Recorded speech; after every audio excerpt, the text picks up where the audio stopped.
Congratulations on your new investment in home heating. I'm going to show you how to get the most heat and enjoyment from your new Avalon pellet stove or insert.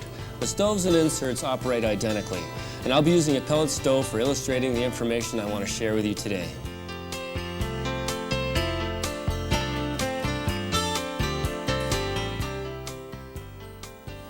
As beautiful as they are, Avalon pellet heaters are also designed to be easy to use and maintain. Let me show you how to operate your pellet stove or insert. First, familiarize yourself with the various features on your stove. The control panel is on the upper left and at the rear of the appliance. The large hopper, where you add the pellets, is located here. The ring above the door is the handle for the internal heat exchange tube cleaner. And these 12 heat exchange tubes deliver hot air into the room.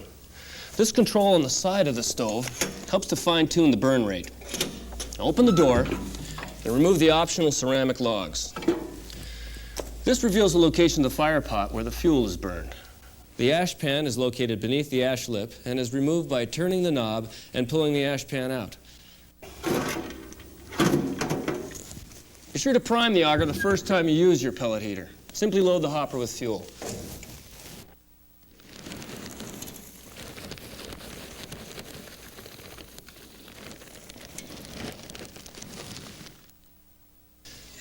Set the burn rate control to high, press the power to on, and then press the start switch. The amber light will come on. Now this will start the auger and begin the priming process. In about 10 minutes, pellets will start feeding into the fire pot. Turn the power switch back to off. You're ready to start a fire. Open the door and place a fire starter into the fire pot and light it.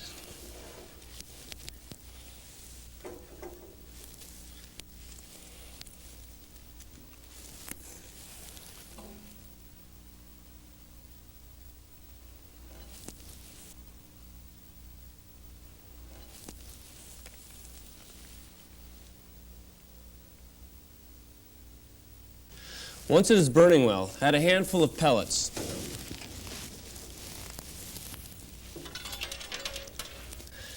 And add the optional log set if you have one, and then close the door.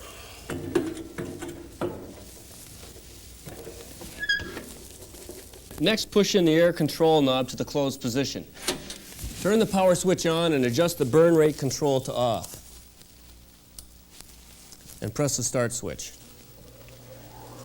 Once you have established a good fire, set the burn rate at high.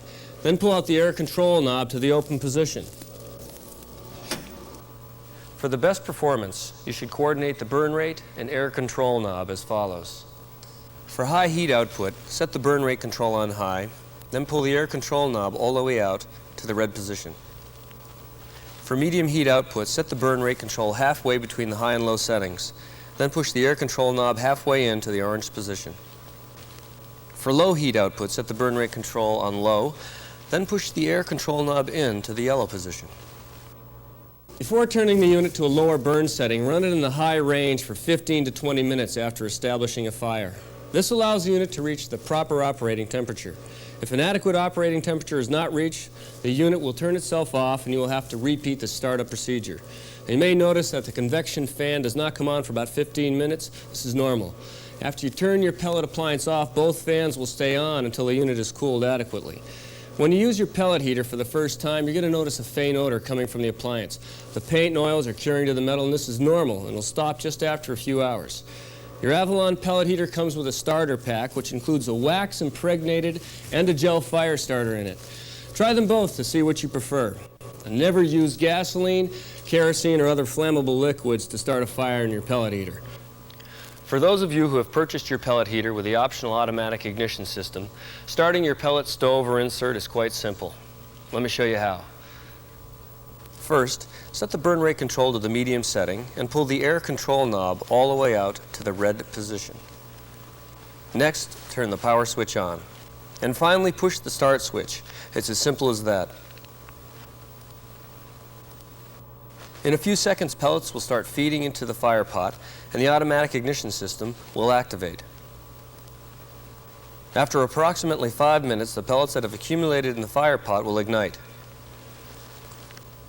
In a few more minutes, the fire will become well established. After 15 minutes, you may adjust the feed rate control and air control knob to the desired heat setting.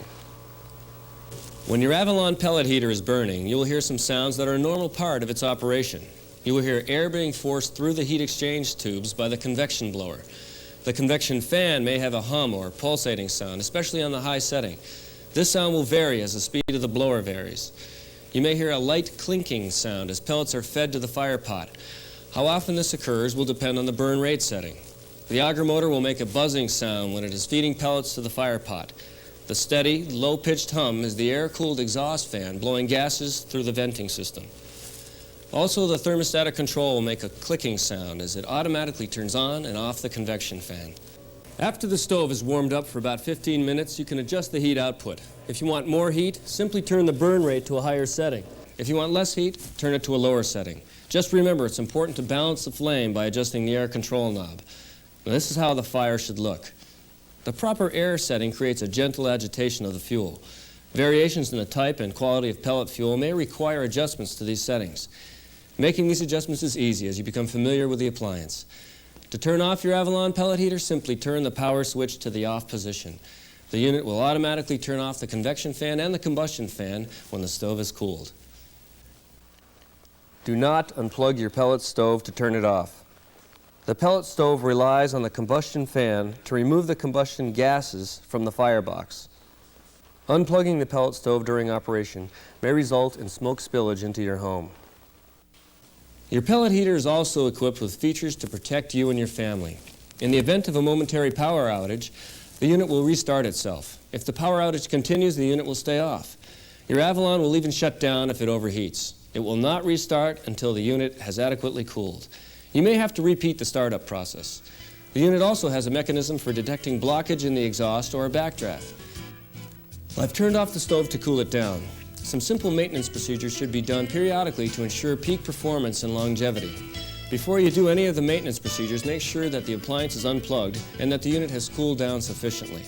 Some pellet heaters don't have this convenient feature. A thorough cleaning of the stove's firebox should be done about once a week. This video will stress the weekly maintenance. Your heater requires periodic maintenance to operate properly. If you notice a decline in the performance of your pellet heater, this would indicate the buildup of fly ash in the firebox or a plugged fire pot. With regular cleaning and vacuuming, you ensure that your pellet heater will run more efficiently. Now, your owner's manual outlines the maintenance schedule that you need to follow for years of trouble-free pellet heating. Before cleaning your heater, make sure that the unit is cold and that you have the power turned off. To prevent ash spillage when cleaning the heat exchange tubes is best done with the door closed. Move the heat exchange tube handle located above the door back and forth a couple of times. You will notice the ash fall from the roof of the firebox to the ash pan below. In your owner's pack, you will find two useful tools that will be helpful in cleaning your heater. They are the handle for cleaning the heat exchange tube when the unit is hot and a fly ash brush. If you have an optional log set, brush and clean off the fly ash and then remove it. With a fly ash brush, clean off the fire brick refractory and off the sides and back of the firebox.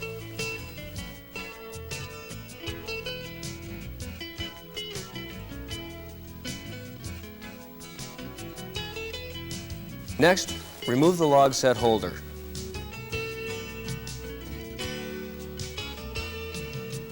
And then the fire pot by lifting it straight up. Notice there will be a hard buildup of ash called a clinker in the bottom of the fire pot.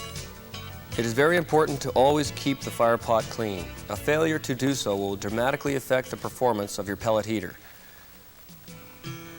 Remove this clinker with the handle used for the heat exchange tube. Make sure all ash is removed and all the holes are open.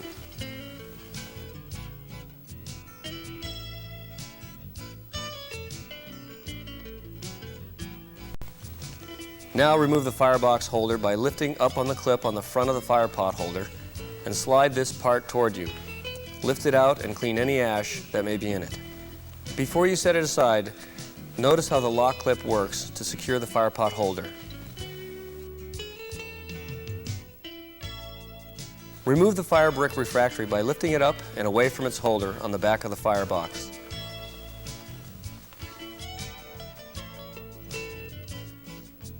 With a brush, remove any ash buildup from the back and sides. During operation, the ash pan should be emptied whenever ash builds up over 1 inch in depth. To remove the ash pan, turn both handles 1/4 turn so both lines on the knobs are pointing up. Pull the ash pan out, tilting it forward to prevent ash spillage. Ash from the ash pan should always be emptied into an airtight metal container and placed on a non-combustible surface outside the home.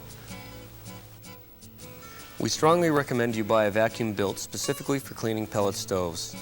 This type of vacuum is specifically designed for fireplaces, wooden pellet stoves, and its filter system is designed to remove the very fine ash without getting dust in your home. Looking into the firebox, you will notice 4 ash trap doors, 1 on each side and 2 on the rear lower firebox wall.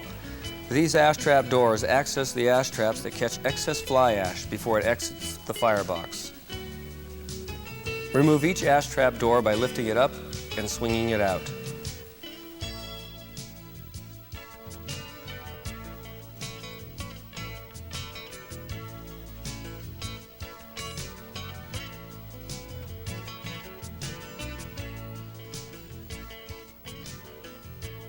With your vacuum or brush, remove all the fly ash on the bottom of the unit and in the ash trap openings. Use the ash brush to reach hard to access areas. At least once during the burning season, you will need to check for ash deposits in the exhaust ducts. Notice the 2 access ports along the back and 1 on each side of the firebox. Simply remove the access plugs with a screwdriver and with a small bottle brush or stiff wire, reach into each opening and swirl it around the opening to dislodge any ash. Any ash will fall to the bottom of the ash trap door openings at the bottom to vacuum out. Replace all access plugs securely when done. Once you have finished cleaning and vacuuming your heater, replace all 4 of the ash trap doors.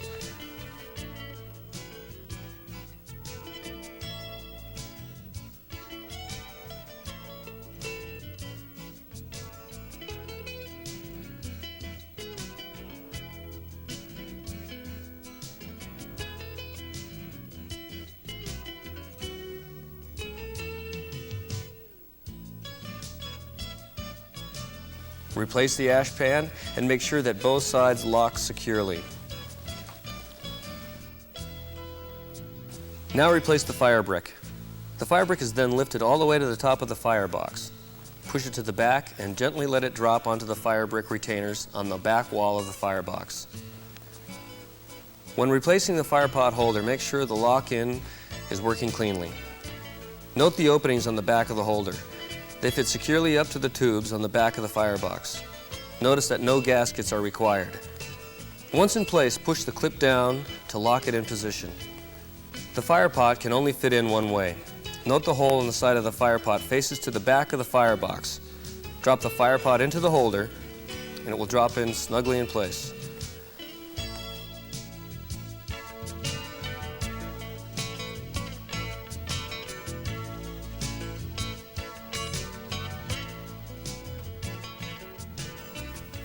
You should get into a habit of regularly cleaning your Avalon pellet heater. It should take no more than 5 to 10 minutes.